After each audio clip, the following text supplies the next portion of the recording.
Module 12 will show you how to measure relationships by using a correlation. Correlation looks at the relationship of one scale, so continuous variable, compared to another scale variable. You can have both positive and negative correlations. A positive correlation indicates that the relationship is in the same direction. For example, as one variable increases, so does the other variable. While a negative correlation indicates that the relationship is in opposite directions. So as one variable increases, the other variable decreases. It's important to note that correlation does not provide information about causality. So we cannot say that one variable is causing the other variable. Correlation is graphically depicted via a scatter plot.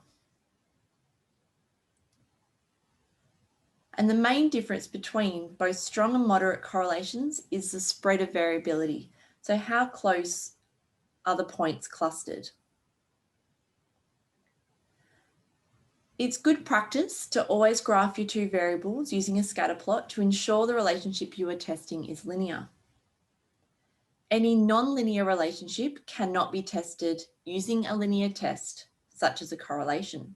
A correlation parametric test is measured using the Pearson's correlation coefficient. The Pearson correlation coefficient provides information about the size of the effect as well as the direction. And typically around 0.1 indicates a small effect, 0.3 indicates a medium effect, and 0.5 or greater indicates a large effect. As the Pearson correlation coefficient is a parametric test, the first thing that we need to do is check for linearity and check for normality. If these assumptions are met, then we can proceed with conducting the Pearson. If not, you'll have to look at other non-parametric alternatives.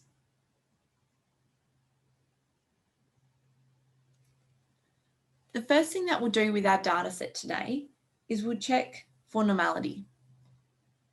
We'll go through this briefly. However, previous modules detail this to a greater extent. Today we're going to check weight, height, and BMI, which we can see are all scale variables. First, come across your data view, weight, height, and BMI, and we'll just visually screen it. And just from a quick look over, it does look like all these values are reasonable and okay. So now that we've visually screened our data, we need to check those three variables for normality. So we come up to Analyze, Descriptive Statistics, and Explore. We select weight, height, and BMI, which by using the Shift and the Control key, we can select all three of those variables at the same time. Then using the arrow, we bring them across into the dependent list. Under Statistics, we'll just ensure that Descriptives is selected and click Continue.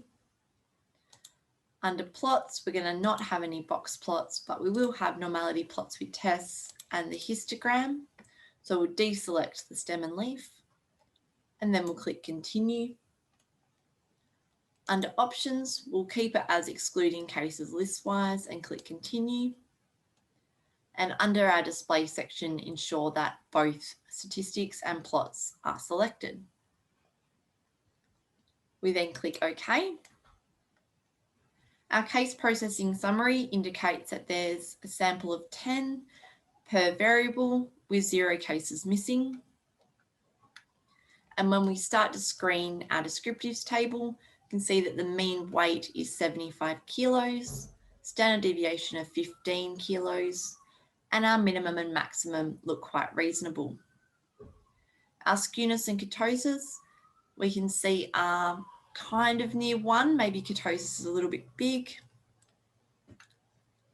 Height looks reasonable. Minimum max looks reasonable, as does the skewness and kurtosis. And that's the same for our BMI, looking at the mean, standard deviation, minimum, maximum.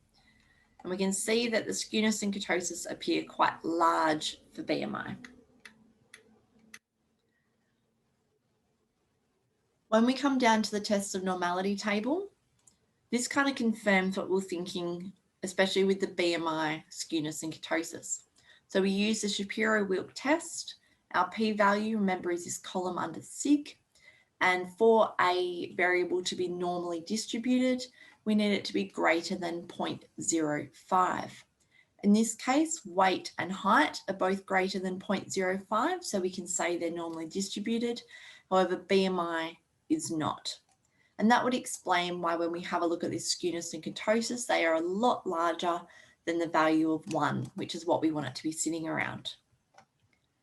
Now, we don't just go based on skewness, kurtosis, and the p-value. We also visually inspect our data using the graphs. So with our histogram, weight actually doesn't look particularly normal there. That is actually quite skewed. And even having visually inspecting it on this QQ plot, I'd actually be tempted to say that this isn't very normally distributed. However, with a sample of only 10, this is where it can kind of throw it off a little bit. So in this case, we'll stick with the p-value. For height, this is a little bit better, but still quite skewed. Although these points are definitely sitting a bit closer, but once again, with a sample of 10, it's not ideal. And then when we have a look at the BMI, that does not look good at all. So that's why we can see that it's definitely not normally distributed.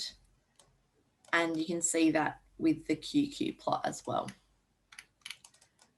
So in this less than perfect example, if I scroll back up to my tests of normality table, we are going to go ahead with our p-values and we're going to assume that weight and height are normally distributed and that BMI is not. So for the correlation today, we will be able to look at whether weight and height are correlated.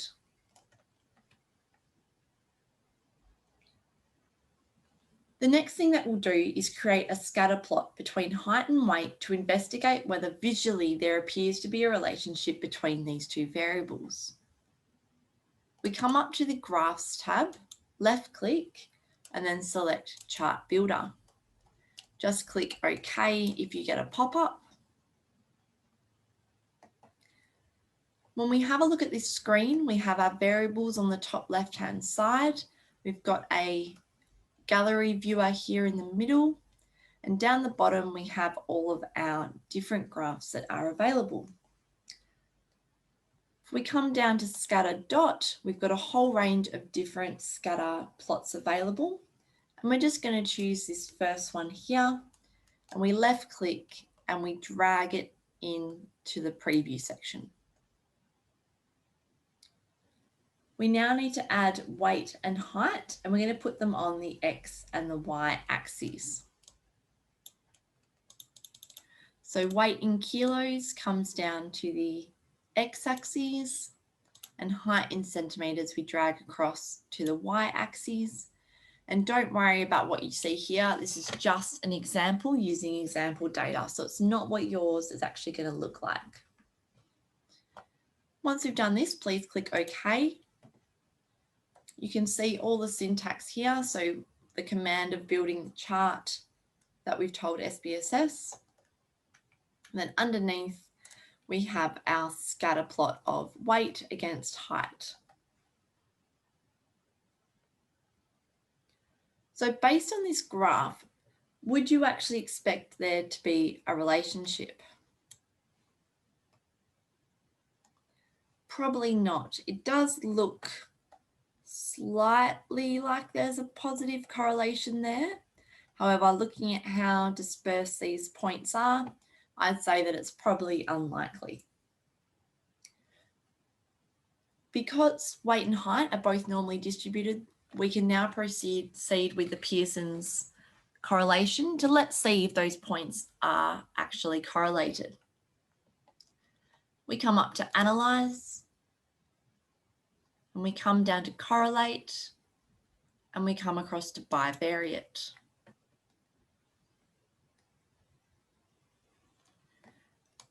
Left click, hold shift down to select weight and height, and move them across into the variables tab.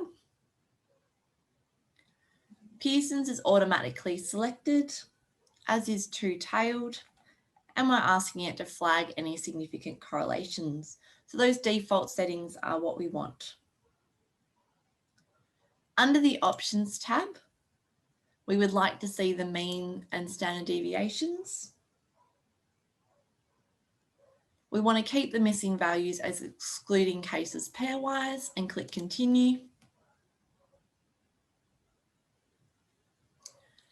And once you've done that, we can click OK. Once again, you've got your little output saying what you have requested SPSS to do. Under your descriptive statistics, we can see the mean of the weight, standard deviation, the height, standard deviation, as well as there's 10 in each sample, which we know is correct. So that's a great little check to make sure it's what we expect. And now this is a two-way table for our correlations. Just bear in mind that these numbers in this top section are repeated in the bottom section. Our Pearson correlation is showing 0.473. So in this example, we would write this as R equals 0.473. So this value indicates the strength and the direction of the relationship. So because it's a positive number, we can say that there's a positive relationship. And if you can recall earlier from how we classified a small, medium, and large effect, we would say that this suggests there's a medium effect between the two variables. Our sig is our p-value, and in this case it's 0.168, which because it's greater than 0.05 means that the relationship is not statistically significant. There's one more piece of information we can actually extract from this table, and that is our R² value. So R, reminder, is the Pearson correlation. So that's 0.473.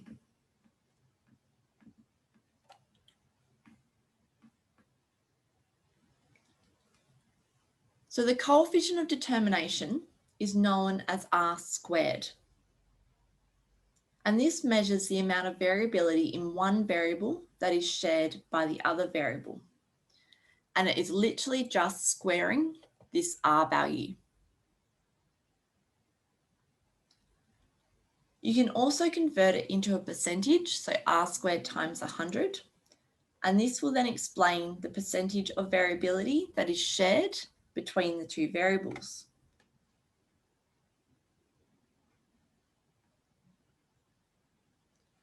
So in this instance, if you square 0.473, you will get 0.22.